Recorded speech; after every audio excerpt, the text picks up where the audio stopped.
Welcome to the Bookish Quilter, where we talk about quilts and we talk about books. My name is Barbara, and today we're going to be talking about leaders and enders. If you don't know what leaders and enders are, they're pieces of fabric that you use to lead onto or end off of a row of stitching. You can use a single piece of fabric folded over and stitch on that, or you can take two small pieces of fabric, sew them together, and have a unit that you can put into a quilt. They were popularized by Bonnie Hunter, and if you go on her website, quiltville.com, you'll see many patterns that use leaders and enders. I first started using leaders and enders when I was doing Quilts of Valor workshops. We worked with donated fabrics, and I had a lot of red, white, and blue fabric. So I started with the larger of my scraps, cut pieces, and worked smaller and smaller until I got down to the smallest scraps, which I cut into 2.5-inch squares.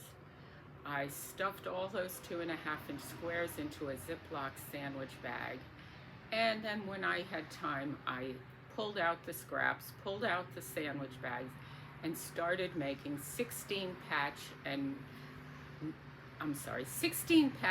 pinwheel quilts. And I'm going to show you a photograph of what that looks like.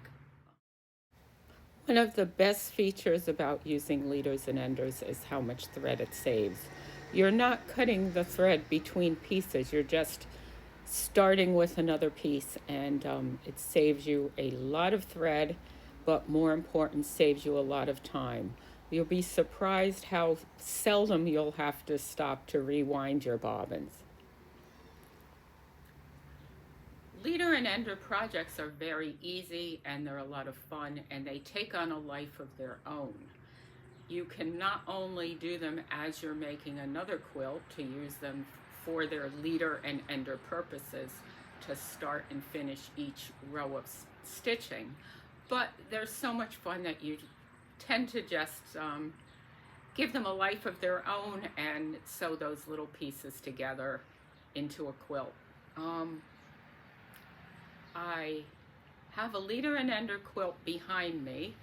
I don't know the name of the pattern. It's a popular free pattern. You'll find it online if you do a Google image search. But all of the squares are 2.5 inches. That's the cut size. I cut them with my AccuQuilt Go cutter, but you can certainly cut them just with the rotary cutter. I chose pastel brights, and I join them into pairs with no regard to color. I just randomly pick two from the pile, sew them together. And then I join those two into a strip of 4, like right here, and then sewed 4 strips into the 16 patch.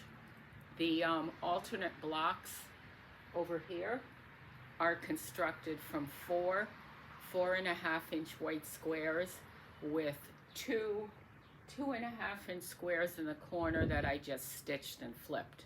And I put 4 of those together to make the alternate pieces right here. When I do leader and ender projects, I look for projects where you can keep it very simple. As I said here, these were just sewn together randomly. Other ways of sewing together can be using light and dark value or 2 colors, and I'm going to show you one here. This isn't finished yet. I don't know what I'm going to do for borders, but this is Bonnie Hunter's Bricks and Cobblestones, I believe it's called. It's a free pattern on her Quiltville site, and as you can see, I have black and white 4 patches. I used numerous blacks and numerous whites, and I sewed those patches together, just 1 black and 1 white, and then sewed the twosies together into 4 patches. So this is an example of working with 2 colors. Another example, if you go to my previous video on pieced backings, you'll see my Narragansett Blues quilt. In that quilt, the 4 patches were all white with various bright colors. And again, everyone had 1 white and one bright color joined together in a pair, and then those twosies were sewn into 4 patches. I did not worry about having the same bright color in each 4 patch.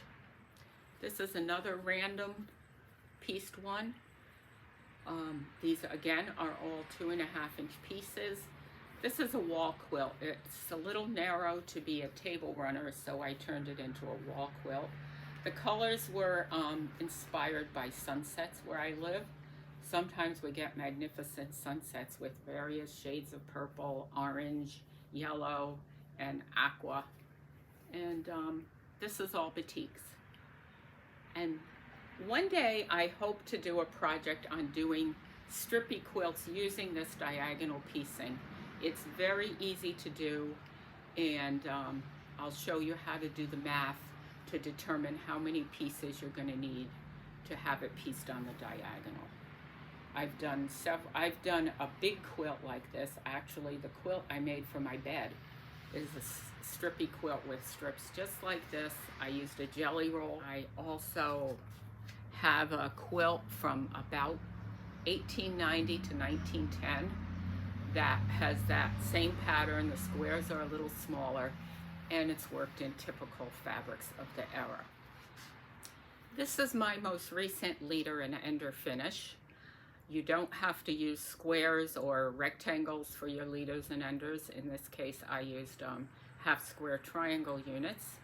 And each unit here is made from a reproduction or reproduction looking fabric with a muslin or light neutral. I made these over a period of a couple of years, and when I finally said I had enough, I gave the little bag of scraps to my husband to count, and he told me there were 505.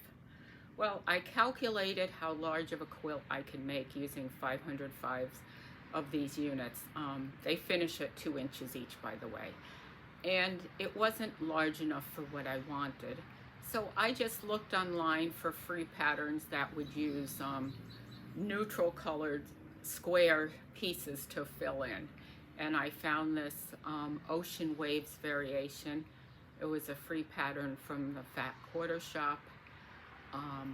The pattern used larger half square triangles than mine, and there were some rectangles in place of the squares, but I tweaked the pattern and put them together, so this is my scrappy Ocean Waves quilt. And for the border, I just used plain muslin, and it's bound in a black reproduction fabric with little tiny pink flowers. Now I'm going to reiterate just what makes a good leader and ender project.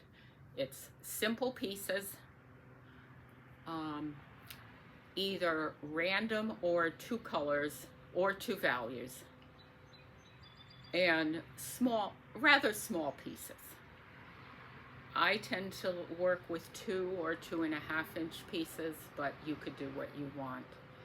And as I said, they take on a life of their own. You may start working them in conjunction with another project, but they're so easy to do that you'll find yourself just sitting down and zipping through your leader and ender pieces.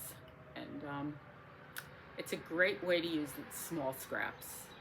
It's currently summer here, and the book I'm going to talk about makes a great beach read. It's been around for many, many years. It was published in 1939 by one of the grand masters of mystery, Agatha Christie. It was first published under the title 10 Little Indians, and later that was considered politically incorrect and changed to And Then There Were None. It's the story of 10 people who get invited to this private island estate. They're the only people on the island, and one at a time they get murdered. And each person now is wondering not only who is the murderer, who can they trust, and now what's going to happen? What happens when you get down to the last 2 people? You know one of you is the murderer and you're not. It has a wonderful twist at the end. It's not a long book. Most of Agatha Christie's books are fairly short. My book happened to be a hardcover volume that had 5 of her classic novels in one, and that was the one that I decided to do for this book review. So if you're looking for a great mystery that's not too long and has a good twist at the end, and then there were none. So I hope you've enjoyed this. It's a short video, but I wanted to get it up before the next 2 days, which are going to be excruciatingly hot here. So please like, subscribe, give it a thumbs up, and I hope you have a great day. Thank you.